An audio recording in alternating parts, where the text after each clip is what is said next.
All right, so this is a quick video on how to fix the Bell Air Attack 650 if you're having a problem. This is a great pump. I made another video on this. This is a good pump for car tires, because it pushes so much volume that you don't have to pump that much. The problem here that happens sometimes is that I left it in a hot car, and there's a valve in there that can get stuck. So what happens is you can pull this up and it won't go down. But I fixed this, so now it does come down. But I'll show you how to fix this if you have that problem. What you're gonna do, take out the screws. So there's 1, 2, 3 screws here. So we're gonna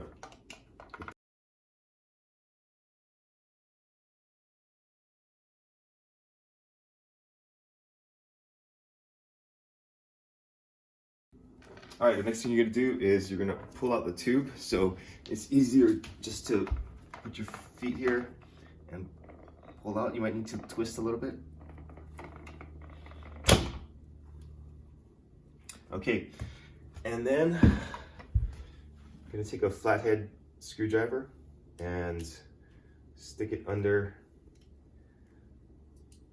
the front part of the pump gauge.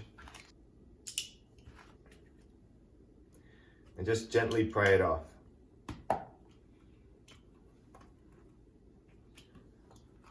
Okay, so once you get to there, it gets stuck back here. So you're gonna have to move this like this so that it comes out.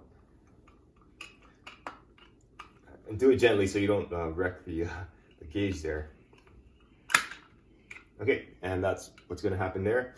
And then the valve, the valve is a little rubber piece right in here in this hole. So I'll give you a closer look at that. So the valve is going to be right in there, and what happens is that it gets stuck because in hot weather the rubber melts a little bit and it gets stuck to the bottom there. So what you're going to do is you're going to take a smaller flathead screwdriver, maybe something like that, and then you're going to gently go along the edges of it and pull that rubber piece out. Now I fixed this so the rubber piece is loose now, but it'll just come out. So this is what it looks like, and then it'll be stuck on one side, and all you have to do is clean that off. Maybe put a little bit of oil there so that it doesn't get stuck again, and then just put it back in.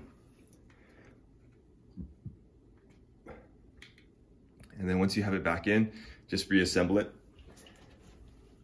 Make sure that it's flat, sitting flat on that surface.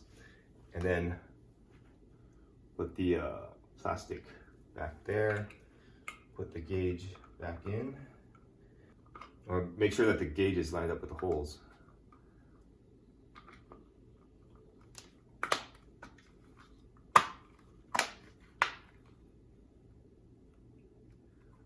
Okay, there you go. And then just line up this small hole in the back here. Line that up with this screw hole here. And then it helps to get some leverage on it and push it straight down.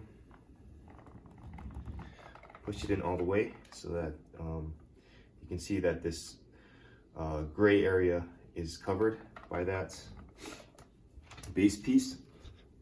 Before you put the screw in, make sure that there's this little rubber seal washer type thing on the inside so that it keeps the air from escaping.